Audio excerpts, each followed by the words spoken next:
Assalamualaikum warahmatullahi wabarakatuh. Bagaimana kabar kalian semua? Semoga baik-baik saja. Semoga sehat walafiat dan selalu dalam doa Allah Subhanahu wa taala. Alhamdulillah kita bisa bertemu kembali pada pembelajaran hari ini, yang mana kita pada hari ini akan membahas mengenai peristiwa Haji Wada. Alangkah baiknya sebelum kita mulai pembelajaran, mari kita berdoa terlebih dahulu. Bismillahirrahmanirrahim. Raditu billahi rabba wa bil islami dina wa bi muhammadin nabiyya wa rasula. Rabbi zidni ilma warzuqni fahma. Amin ya rabbal alamin. Nah, semoga dengan kegiatan berdoa tadi, pembelajaran kita pada hari ini dapat berlangsung dengan lancar dan ilmu yang kita dapatkan dapat menjadi manfaat bagi kita semua. Amin amin ya rabbal alamin. Pada pertemuan sebelumnya kita sudah membahas mengenai peristiwa Fathu Makkah. Peristiwa Fathu Makkah sendiri adalah peristiwa penaklukan kota Makkah yang dilakukan oleh Rasulullah SAW dan para sahabat. Yang mana peristiwa Fathu Makkah ini terjadi akibat kaum kafir Quraisy itu melanggar perjanjian Hudaybiyah. Yang mana perjanjian Hudaybiyah ini sendiri adalah perjanjian damai, perjanjian gencatan senjata antara kaum kafir Quraisy dan kaum muslimin selama 10 tahun. Tapi perjanjian itu hanya bertahan 2 tahun karena kaum kafir Quraisy melanggarnya dan melakukan penyerangan kepada kaum muslimin. Akhirnya terjadilah peristiwa penaklukan kota Makkah. Nah, pada pembelajaran hari ini, seperti yang sudah Bapak bilang tadi, kita akan mempelajari peristiwa Haji Wada atau Haji Perpisahan. Nah, sebelum memulai, Bapak akan menjelaskan sedikit mengenai tujuan dan manfaat mempelajari materi hari ini. Tujuan mempelajari materi ini adalah kalian mengetahui mengenai peristiwa Haji Wada dan juga mampu menjelaskan peristiwa Haji Wada dengan benar. Dan manfaat mengetahui peristiwa Haji Wada adalah selain kalian dapat menambah pengetahuan mengenai apa itu peristiwa Haji Wada dan seperti apa peristiwanya, kalian juga dapat mengambil ibrah atau pelajaran yang terkandung di dalam Haji Wada ini dan dapat kalian aplikasikan ke dalam kehidupan kalian sehari-hari. Oke, langsung saja kita ke pembahasan. Tolong Bapak minta perhatiannya, tolong dicermati dan dipahami dengan baik. Kita masuk pada penjelasan itu mengenai Haji Wada. Yang pertama adalah pengertian Haji Wada. Haji Wada atau Haji Perpisahan adalah haji yang dilakukan oleh Rasulullah SAW pada tahun 10 Hijriah. Ia dinamai demikian karena ketika itu Rasulullah berpamitan dengan umatnya dan menyatakan bahwa siapa tahu aku tidak dapat lagi bertemu kamu semua setelah tahun ini. Rasulullah SAW mendorong kaum muslim untuk ikut berhaji dengan beliau. Rasulullah SAW bermaksud menunjukkan kepada semua kaum muslim bagaimana berhaji yang sebenarnya, sesuai dengan yang diajarkan Allah SWT kepada Nabi Ibrahim alaihissalam, yang diisyaratkan pula kepada Rasulullah SAW dan umat Islam yang mampu melaksanakannya. Ajakan Rasulullah disambut antusias oleh seluruh kaum muslim yang selama ini sudah memendam rindu dengan Ka'bah. Maka berdatanganlah kaum muslim dari seluruh penjuru hingga berkumpul 100.000 jamaah menuju Baitullah memenuhi panggilan Allah. Pada hari Sabtu tanggal 25 Zulqaidah tahun 10 Hijriah, setelah sholat zuhur di Masjid Nabawi dan menyampaikan beberapa tuntunan berkaitan dengan ibadah haji, Rasulullah SAW beserta rombongan berangkat menuju Zulhulaifah yang merupakan miqat penduduk Madinah. Pada hari ke-8 bulan Zulhijjah, yaitu bertepatan dengan hari Tarwiyah, beliau berangkat menuju Mina dan sholat 5 waktu di sana. Pada paginya, beliau menetap sebentar sampai matahari terbit, kemudian melanjutkan perjalanan hingga sampai di Arafah dan menemukan tenda telah terpasang di Namirah. Tepat tengah hari di Arafah, Nabi Muhammad menyampaikan khutbah wada. Dari atas untanya, beliau menyerukan khutbahnya. Berikut petikan khutbah wada Nabi Muhammad SAW.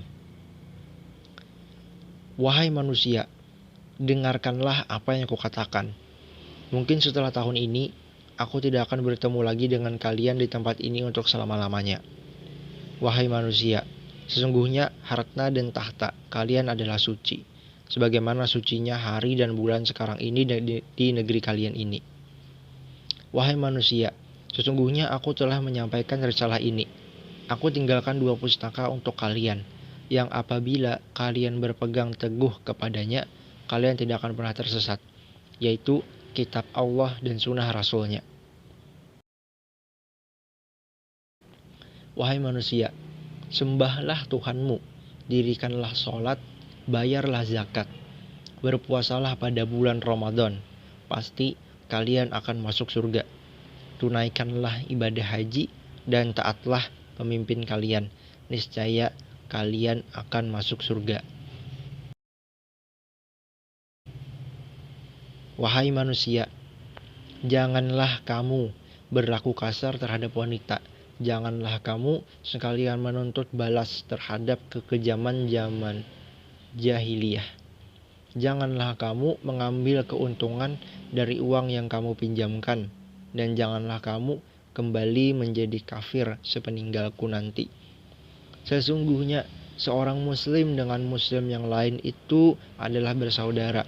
Oleh karena itu haram seseorang mengambil harta saudaranya, kecuali dengan jalan yang baik dan ikhlas. Kamu semua adalah keturunan Nabi Adam. Nabi Adam diciptakan dari tanah. Sesungguhnya orang yang paling mulia di sisi Allah adalah orang yang paling bertakwa.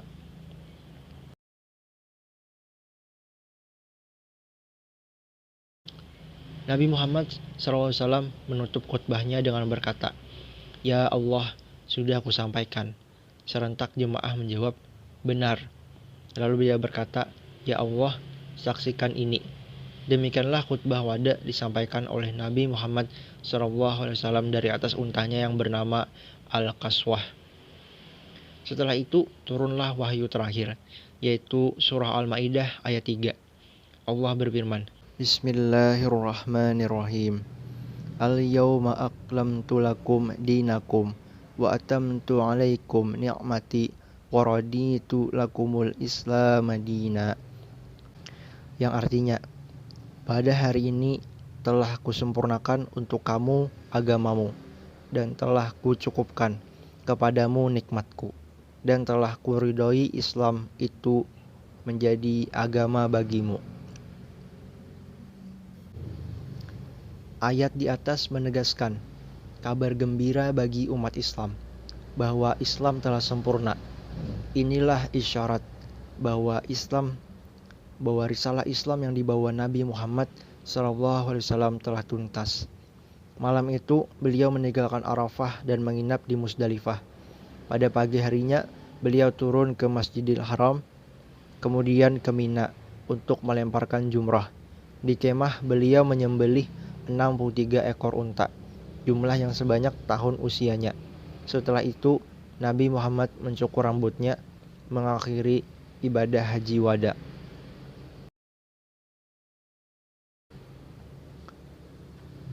Sekembalinya dari haji wada pada akhir bulan Safar tahun 10 Hijriah, sekembalinya dari makam Baqi, pemakaman muslim di Madinah, untuk bertakziah, Rasulullah SAW singgah di rumah Aisyah radhiyallahu anha.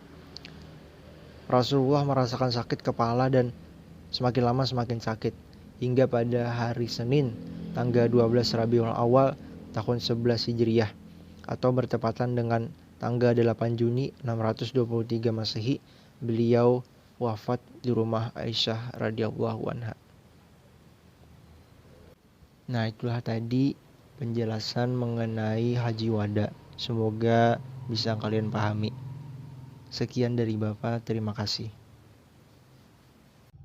Baiklah, itulah tadi penjelasan mengenai peristiwa haji wada. Semoga bisa dipahami. Sebelum kita akhiri pembelajaran pada hari ini, Bapak ingin memberikan soalan mengenai peristiwa haji wada.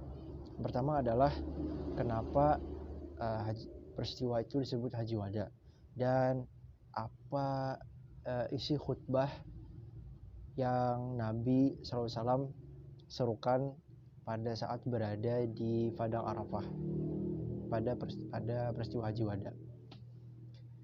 Baiklah, itu saja Bapak akhiri. Salah hilap mohon maaf. Wassalamualaikum warahmatullahi wabarakatuh.